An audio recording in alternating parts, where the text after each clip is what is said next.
As the world has changed dramatically in recent weeks, our jobs have changed too. If you're looking to explore the science of making sense of work in these trying times, you should check out Work Life with Adam Grant, a podcast from TED. This season, you'll learn how small wins can help you fight burnout, how you don't have to fight loneliness at work alone, and what veteran remote worker, aka retired astronaut Scott Kelly does to build mental resilience. Listen to Work Life with Adam Grant wherever you get your podcasts. I know I always do. From the news team at LinkedIn, I'm Jessie Hempel, and this is Hello Monday, our show about the changing nature of work and how that work is changing us. My guest today is Charles Duhigg. Charles is a Pulitzer Prize-winning journalist and a best-selling author. He also hosts a Slate podcast called How To with Charles Duhigg. And you should check out all of his work. But here's what you need to know for today. Charles went to Harvard Business School. Not so long ago, he attended his 15th reunion, and he wrote about it for the New York Times. You know, HBS is supposed to be a golden ticket. You get in and you've got a straight shot to the kind of career that turns you into a happy mogul. Wealthy, influential, a queen of capitalism. So Charlie figured his peers would be pleased with their lives, right? He found something else. Many people had achieved kind of the top level goals that they had wanted to achieve, but a lot of them were kind of miserable. You heard that right. They were unhappy. Not because things hadn't worked out for them, but because things had worked out exactly as they had planned. And it led Charlie to wonder, and me too, what leads to a fulfilling career? And I'll just acknowledge the privilege that goes into getting to have an economically lucrative job, even if you hate it, it's a lot. But there's a lot to learn from Charlie's classmates. In many cases, they prioritized money over meaning. In fact, they planned for money to provide the meaning, but it didn't work out that way. They learned a lot. Here's our conversation. What were you going for when you chose to go to HBS? What did you go in wanting to do? Yeah, that's a great question. To be honest with you, I basically just didn't know what to do with my life. Like, I was either going to go to law school or to business school, and I got into Harvard Business School, and I didn't get into Harvard Law School, so I went to business school. And frankly, thank God, because like I would have taken on so much more debt if I'd gone to law school.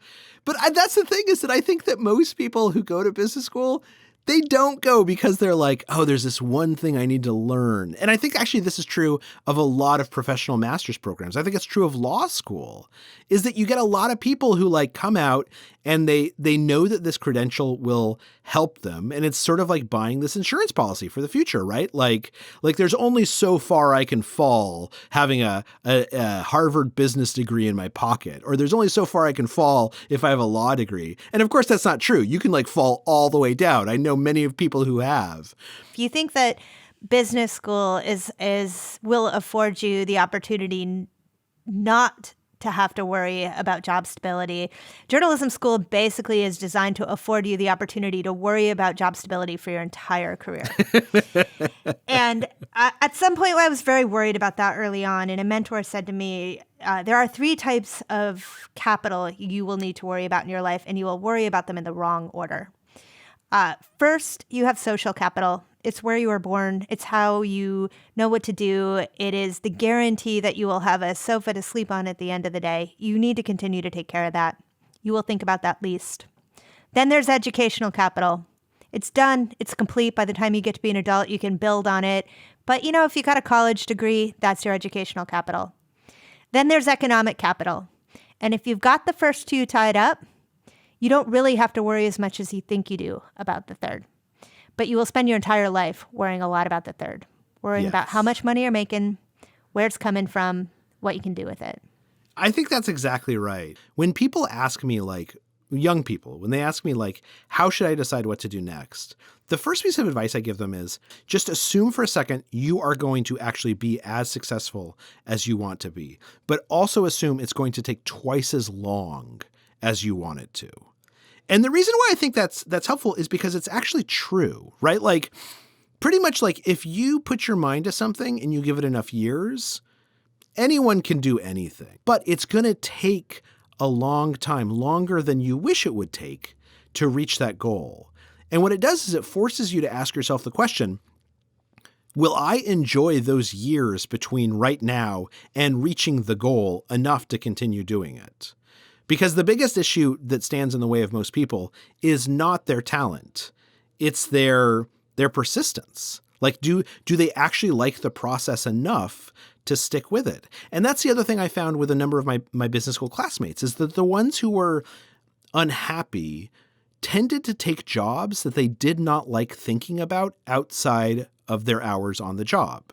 Right? They were doing the job for other reasons, either because it was stable or it was high profile or it gave them a lot of money.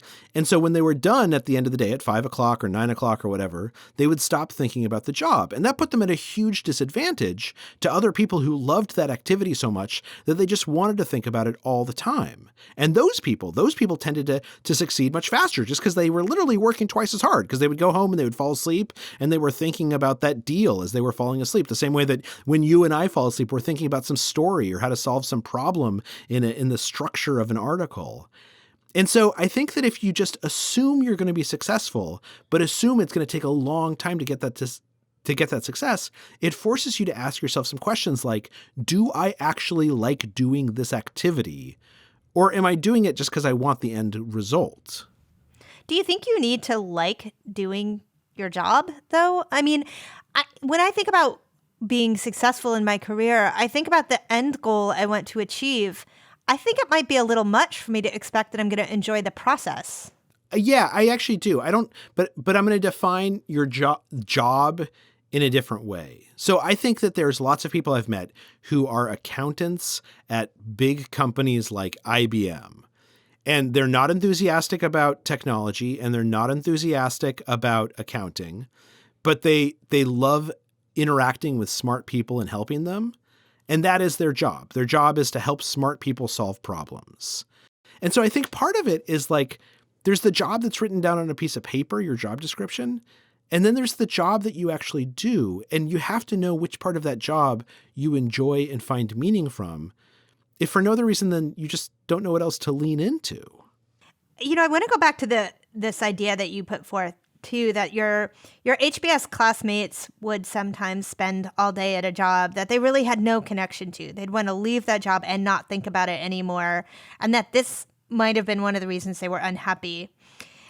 I think there's got to be another piece of it, because I know I have a lot of friends who have jobs that they do and don't think about when they leave. But it's because they have enough of a life outside their work that they find purpose and meaning in other places, and their work just enables that. And one of the things that happens for the people who really aim to go into these like high-powered white-collar professions, investment banking, consulting, is that their job is the only thing they have time for in their lives. Yeah. And that makes them a slave to making money above all else. So one of the guys that I wrote about in that article in the Times Magazine was a friend of mine who I saw at our 15th reunion, and he's making about $2 million a year. And he's just totally miserable. Like, he's just like so unhappy. And like one of the things as I was talking to him, I was like, well, maybe you should like get a hobby or like, find, do volunteer work. And he was like, dude, if they're paying you $2 million a year, you do not have time for a hobby, right? Like the fact that this job is boring and dumb does not mean it doesn't take 18 to 19 hours a day. Like, in fact, that's part of what makes it boring and dumb is that it takes 18 to 19 hours a day. And that's the only reason they give me $2 million for it, is because I spend so much time doing that. How important is money? I mean, $2 million, I listen to that as a journalist and I think, holy crow. What do we know? Do we know anything about once your basic needs are met, how important money is? Yeah, so he walked me through it. Like, they basically live like paycheck to paycheck. Wait a minute. Now, this is a guy who's in finance, and he's like, look, I could move someplace cheaper, right? Like, we could bring down a lot of those costs, but I can't really do finance anywhere besides New York City. And like, I could send my kids to public school instead of private school, but Like, why am I working so much if not to send them to private school? Like, that's the whole point of working so much. I don't poo-poo money because, like, I like having money. I like making money. I mean, like, and like staying up at night and worrying about money is terrible. It's awful. Like, I hated that feeling. Right. And now that I don't have to worry about it, it's fantastic. But I think to your point, and I think you're exactly right, is money can't be the only thing you're thinking about because it's never as big as you hope it's going to be. No matter how much you get, there's someone else who basically just worked the same year you did and they got more. And and if money is your only criteria, you're going to feel poor by comparison. Well, it's an interesting moment to have this conversation because as you go through, for example, the set of assumptions that keeps your buddy living in New York City, sending his kids to private school and working where he works, they're all up for renegotiation right now. I wouldn't ask you to look into a crystal ball and tell me what you are certain the future holds, but do you think that a lot of your HBS colleagues are right now rethinking a lot of that stuff? So I do have some classmates and friends who have made big changes, but before the pandemic. And oftentimes I found that those big changes came in response to some type of adversity. There's one guy I know who like had this terrible accident. He was actually riding a bike and he got hit by a car and just months and months of recovery. And from that, he basically realized, like, I don't like the work that I'm doing. I want to go start my own thing. And then I have a couple of friends who got fired and they came out of that saying, like, why was I working all the time, like, for this job that, like, just cast me aside whenever it needed to? I'm going to start building the life that I want.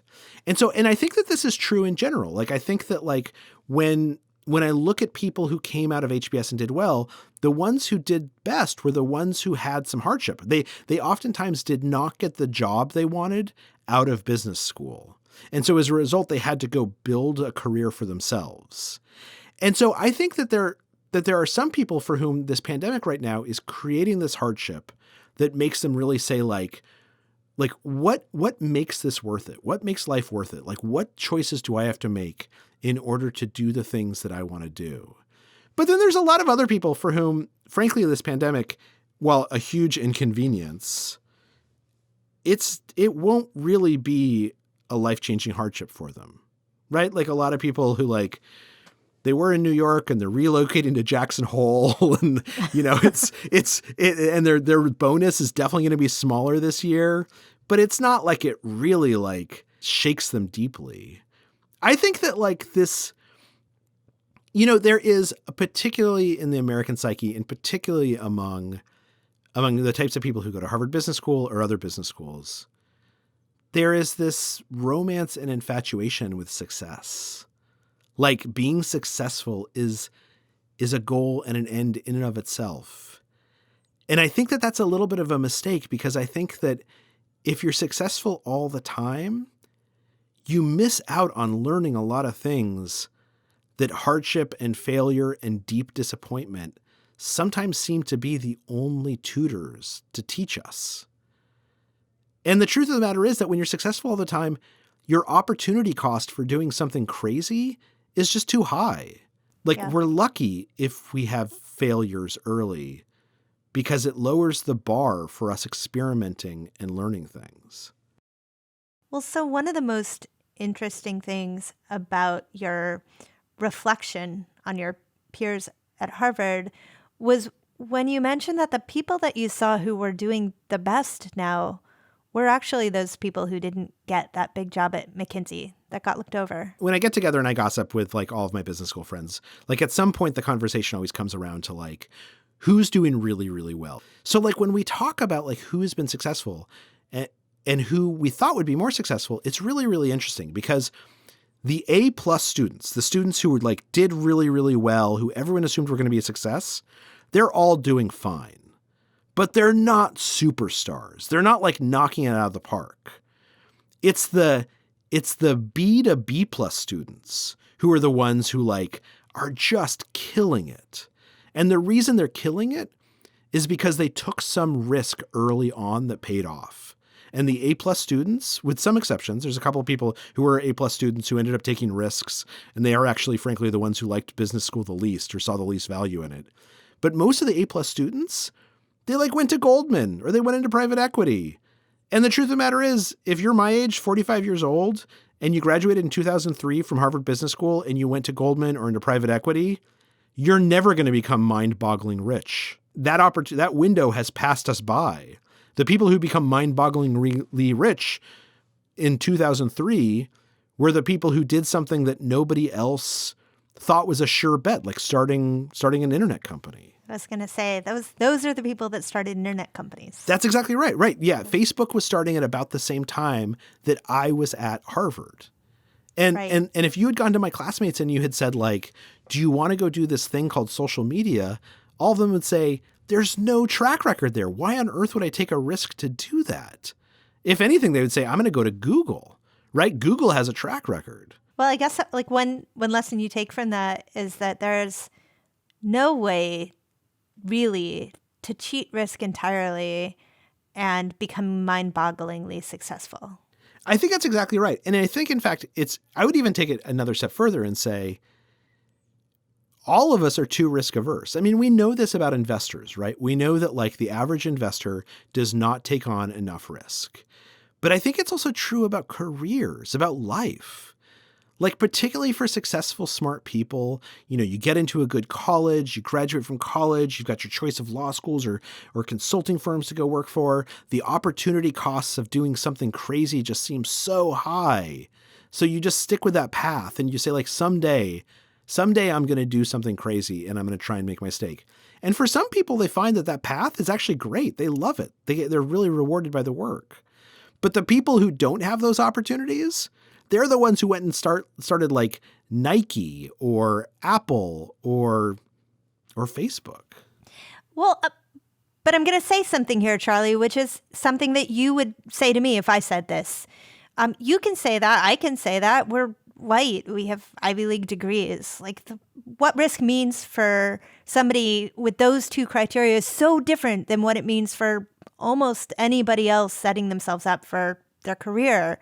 Can we really tell people that they're not taking enough risk? So let's talk about life stages. So if you have kids and there's other people who depend on you, or if your family depends on you, which for many Americans in their 20s is still true, right? Like their parents depend on them or they have siblings that they're raising, then there's fewer latitudes in how many risks they can take. But the data is still pretty conclusive, like about this, that when you are young and your choices don't have as many consequences, you tend to be disproportionately rewarded for taking risks. That does not mean you should, for instance, assume if you're, 5'10", that you can definitely become a pro basketball player. It also does not mean that you can't work hard. It also doesn't mean that you can't listen to life when it's giving you feedback. So if you say, I want to become an internet entrepreneur, and you go and you start a company and nothing's working, then you got to listen to that and say, like, I took a risk. It might have been the wrong risk. Maybe I'm better at like marketing and I should listen to that. But I think when you're young and you don't have very many dependents who are relying on you, I actually think you can take a large number of risks as long as you are committed to working hard, committed to taking the time, and to listening to the feedback that you get. I mean, now this is a very American perspective. I would say if you're, growing up in other countries, that might not be true. But I don't think it's limited to like white middle class or upper class people. Well, how did you personally get to your next step post Harvard Business School? The thing I was trying to figure out was to decide whether to go into journalism or go into politics. And I decided that if I went into politics, I thought I would be successful, but I thought it would take, twice as long as I expected it to. So I decided to become a journalist, and I got a job. I got an internship at the Washington Post. Now, historically, the Washington Post hires all of its interns. and they did not hire me. They like very definitively were like, we do not think you are Washington Post material. You are not ready to work here. And a lot of it was because I hadn't like learned basically how to talk like a journalist, like like teaching people how to signal values. I had learned business school values and how to signal business school values, and it was out of place in a newsroom. And so I didn't get hired. I mean, I literally like at that point, I was like the lowest earning member of my class. I signed up for an internship at the Washington Post with, earning basically nothing. I was living in my in-laws' basement. And then I didn't even get hired. Like they were like, nope, we don't want you to stick around. So I had like this dose of like failure. And then my wife was going to go to grad school in California. And so I applied for every single journalism job I could in California. And I got hired by the LA Times to write for their outdoors section. And let me just say, like, there is not less of an outdoorsman on this planet than me. Like, I hate camping. I do not like being in outdoors. But like they were like, look, you have to do this tryout. You have to go write this article. Go to Yosemite and write this article. And so I went to Yosemite and I brought back an article, and they were like, nah, that's not what we were looking for. And I was like, okay, I'm going to write another one. And so I went back up to Yosemite all on my own dime and like spent like 2.5 weeks writing a whole nother article. And they were like, okay, I guess we'll hire you. And then I was on the outdoor section, and then I went to the business section, and then eventually to the New York Times. And now I'm at the New Yorker. And I've written a couple books. But like I think becoming a journalist, basically I was making a risky bet, but it just seemed so much more interesting. I just knew that I knew I could spend the rest of my life being curious about how to tell a story in the most compelling way. And I didn't think I could spend the rest of my life like shaking voters' hands or doing real estate deals and still be fascinated by it. So where did Harvard Business School help you in your career? Oh, it's helped me a ton. First of all, it like one of the really interesting parts about it was that like I got to spend 2 years listening to other people speak who are, Ayn Randian capitalists and are Republicans or just are uninterested in things that like most like liberals like spend a lot of time thinking about. And most importantly, I could hear them talk about it in a way where they weren't defensive. And so that was like hugely valuable. Still, like, I think among our journalism peers, I don't think that our journalism peers know many Trump voters. Like they might know Trump voters, they might be related to one, but I don't think they're close friends with Trump voters who can explain why they support Trump without feeling defensive about it. And I have probably like 15 or 20 classmates who like completely enthusiastically support Trump and can explain to me why they support Trump and why they don't care about the things that I care about. And that's been hugely valuable. But the other thing is that like business, like everything else, is basically a vocabulary. It's a way of thinking, but it's also a set of phrases that are like suitcases for certain ideas. And if I had gone to medical school, I would be able to like talk to doctors or read epidemiology reports and understand not only what they're saying, but what they really mean by it. But instead I went to business school. And now when I talk to business people, I really deeply understand what they are saying to me. But I also can't be intimidated by anything that they say because I know at the core that they have the same basic knowledge set that I do. And that a lot of that knowledge set isn't like magical, like talent. It's just understanding what a discounted cash flow is or, a Black-Scholes model. So I actually use my business school education all the time. As we wrap up, I guess I would just put the question to you. If you had advice to young people at the beginning of the career journey, maybe they're thinking about going to business school themselves, what would your advice be? So number one, know why you're going to business school. Business school is a wonderful way to transition from one career to another career, particularly if you want to transition into finance or something like that. Business school gives you a huge opportunity to make that transition that's hard to do otherwise. Or it can just be like 2 really nice years to like figure out what you want to actually do with your life, because it's not very hard and you don't have to work very hard and you meet a lot of really interesting people. But then I would say, once you do go to business school, and I would encourage you to do it if you're thinking about it and you can afford it, is that number 2, I would say, figure out what kind of job you want to get that gives you genuine meaning. there's been a bunch of research about what gives work meaning. But part of it is I wrote this article about Google building the perfect team that was in the New York Times Magazine. And it was an excerpt from this book, Smarter, Faster, Better, that I wrote. And there's these 5 things that Google says you need for the perfect team. And they're things like you need to know that like your work has impact. And you need to know that there's structure and clarity, like you know what your job is, or dependability, that you can depend on other people, that there's psychological safety. And those things that make a team a strong team, and you can find them online. If you just Google Project Aristotle, the chart will come up. But those are also the same things that determine whether your job is meaningful, right? Like if you believe that you're having impact on other people's lives, if you believe that there's people who depend on you and you can depend on them, those are things that bring meaning to work. And in fact, there's this famous experiment that was done where these researchers went into 2 hospitals and they looked at the janitorial staff of the 2 hospitals.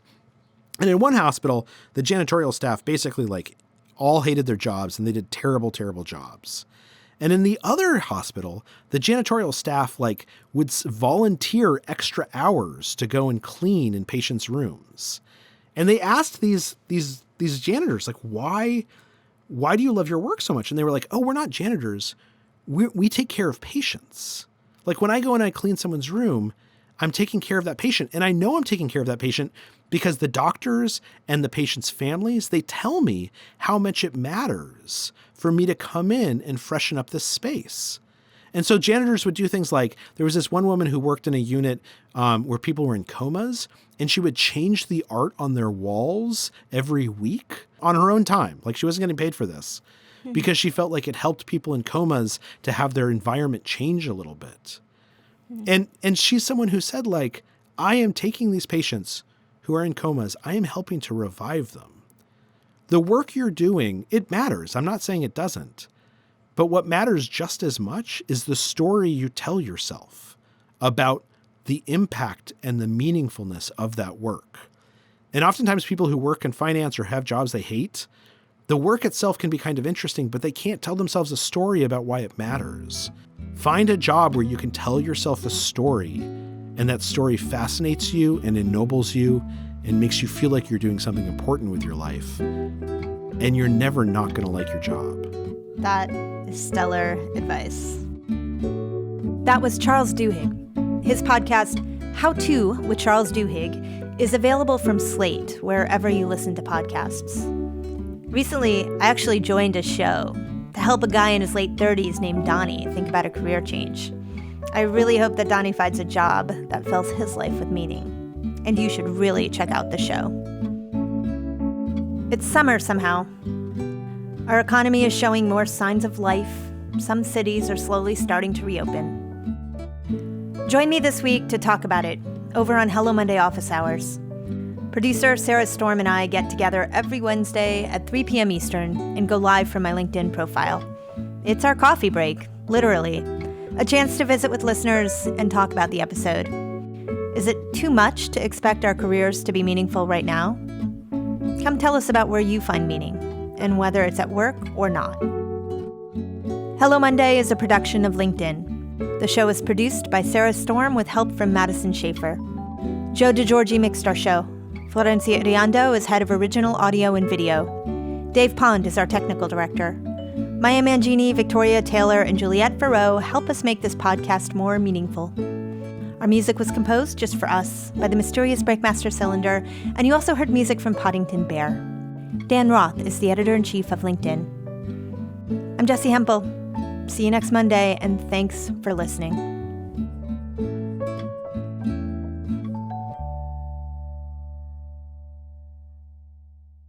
Hey, Charles, I love this setup. Walk me through where you are right now.